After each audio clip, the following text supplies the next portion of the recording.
Pamilya Polkerson, ito pala ang kanilang inihanda sa pagsasama ng dalawang pamilya Polkerson and Bernardo family ngayong gabi. After that, premiere night. But before that, if you haven't subscribed yet to my YouTube channel, please don't forget to like, share, and subscribe at hit mo na rin ang notification bell for more showbiz updates. Of course, before anything else, nais ko po muna magpasalamat sa lahat ng mga legit viewers, subscribers, tong lahat ng mga legit na nagmamahal at sumusubaybay sa lahat ng ating mga updates.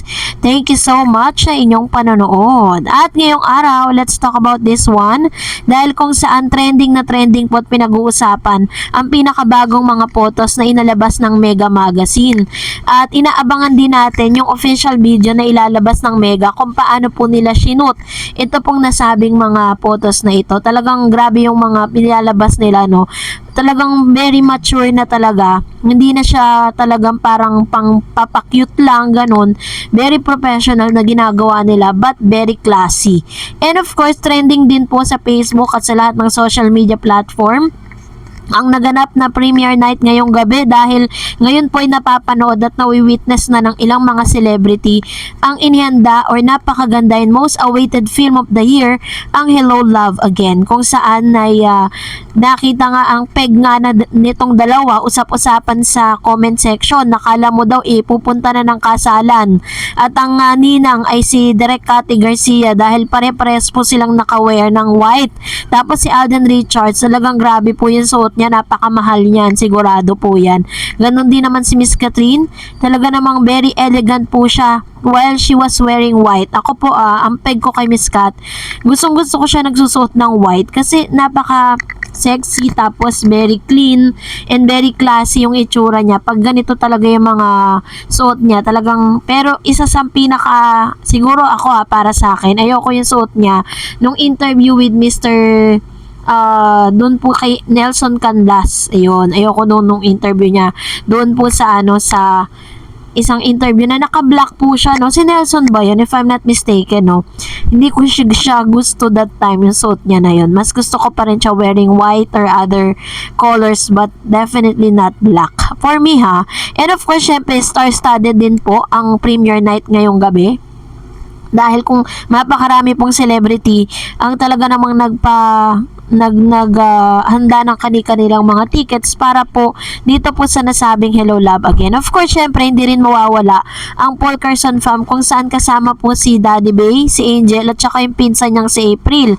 Ganon din naman, parang missing in action na yata si Mami Min dahil nandito si Lexine, si Q, kanyang ate, at saka si Daddy Fit, yung daddy ni Miss Catherine Bernardo. Talaga namang natuwa po ang lahat kasi talagang hindi niya po pinapalagpas yung mga special na araw ni Miss Catherine, no? Nakita naman natin talagang super and very supportive ko po itong si daddy, no? Na nakikita natin talaga siya na sumasama siya sa mga mall tour, and kung dati nakikita natin si Mami Min lang, but this time pati po yung daddy ni Miss Catherine Bernardo, all out support para kay Catherine at kay Alden Richards. So natutuwa naman tayo na parang this is gonna be the night kung saan mag-united po sila dahil sa isa pong post ni Daddy Bay ay yung daddy ni Mr. Alden Richards, si Mr. Polkerson, pinost niya po sa kanyang IG account, sa kanyang IG story, na nag-prepare po sila. If you remember, meron pong bar na pagmamay-ari si Mr. Alden Richards na Stardust, kung saan ngayong gabi ay nakasara siya. Pinasara po ito ni Alden Richards para po ganapan or celebration po nila ngayong gabi. Syempre po, alam nyo na, isa-celebrate po nila yung success ng Hello Love Again.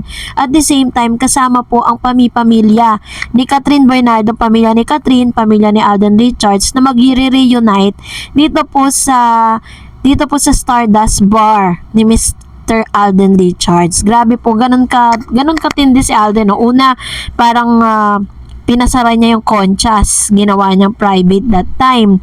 Ngayon naman yung Stardust naman po na bar na pagmamari naman ni Alden Richards din. Ganon po katindi at ganon ka generous si Alden Richards na kaya niyang gawin ang lahat ng yan kahit po mag-suffer pa yung kanyang negosyo just to give Catherine Bernardo and her family and his family the special night, no? At mabigay niya talaga at maibuhos niya yung kanyang mainit na pag-support at pagmamahal sa bawat pamilya. So, for that, narito naman ang inyong komento. Sabi po ni Ma'am Shi Norina Gonzalez, hello Ma'am Dareds, thank you for being so good to us fans. I believe as long as positive tayo lagi, everything will be great. Thank you po.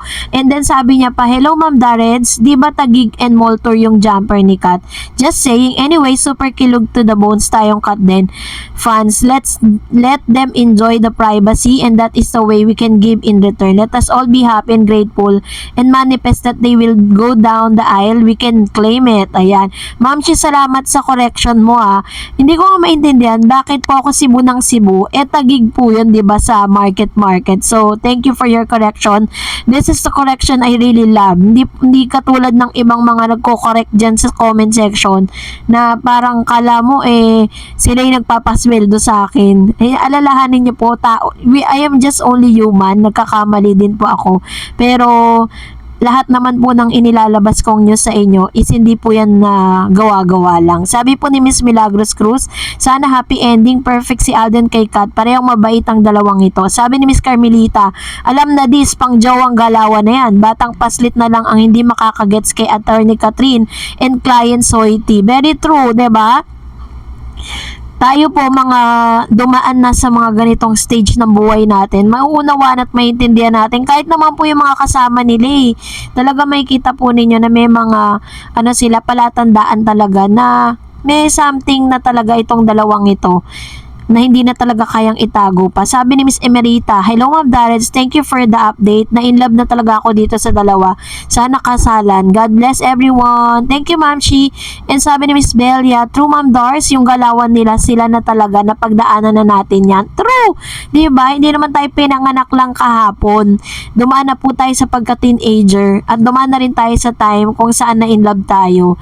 At hindi man nila aminin publicly, but sa mga nakikita natin, sa mga sinasabi nila that they are really special, yung mga tinginan po nila bago magsalita si Alden, tinitignan si Catherine, tinitignan niya kung parang may permiso ba si Catherine na sabihin yun, yung mga ganong klase ba. And sabi ni Ma'am Shimaritas Perer, good day Mr. Eds, tingin ko po ang Kat din secret relation na po kasi ang galawan nila real na real as a couple na hindi na kailangan pang humingi ng permiso. Gawin kaya niya kay Kat kasi kung jowa mo na yan, action agad, basta panatag. Akong Kat din is real and real couple. God bless more video para sa Kat din, and thank you. Ayan. Thank you so much Ma'am Shi sa inyo pong komento ha. Maraming salamat po. And of course, syempre, lahat po ng mga sikreto na yan, ng sikreto na itinatago nila, it all come out at the best time and in God's perfect time. Sabi ni Miss Maritas Roque, God bless you, Alden Scott. Thank you po Ma'am Shi. Sabi ni Miss Eden Lara, Tagaytay yan, may resto doon si Alden, ang Concha. So nga po I have read one of the articles saying that it was Tagaytay owned by Mr. Alden Richards. Sabi ni Miss Brenda, grabe dahil sa Kat din nabuhay muli ang mga sinihan nationwide at worldwide. Very true. Sabi ni Miss Annalisa, tagal kong naging fan ng Katniel, never kong nakita na lagi nakatawa nung sila ni Daniel, limit ang galaw-tawa niya, kaya sobrang saya ko dahil sa Kat din.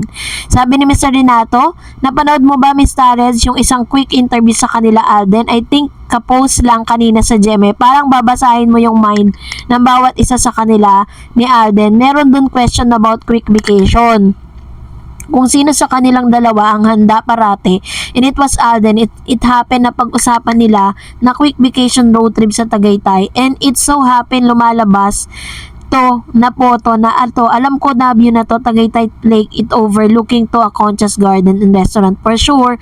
So I guess this photo is taken today, baka nag-quick road silang dalawa yan, and duda ko kaya na po sa IG si Kat. Oo nga po ang saya, 'di ba? And that's it for today. For more videos and updates, please don't forget to like and subscribe, and please don't forget to follow my Facebook page, Dar Eds TV. God bless everyone.